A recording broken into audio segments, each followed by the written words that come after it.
আজকে আমি সকালের নাস্তার জন্য আলু পেঁপে আর পটল ধুন্দুল দিয়ে পাঁচমিশালি সবজি করব।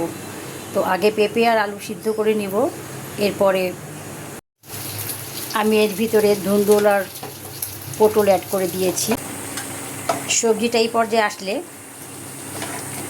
আমি নামিয়ে ফেলবো বাগার দিয়ে। আমি দুটো শুকনো মরিচ দিয়েছি, একটু পাঁচফোড়ন দিব,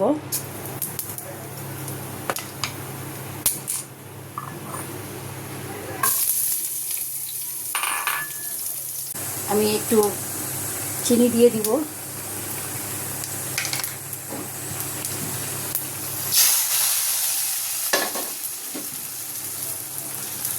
আমার রান্নাটা হয়ে গিয়েছে।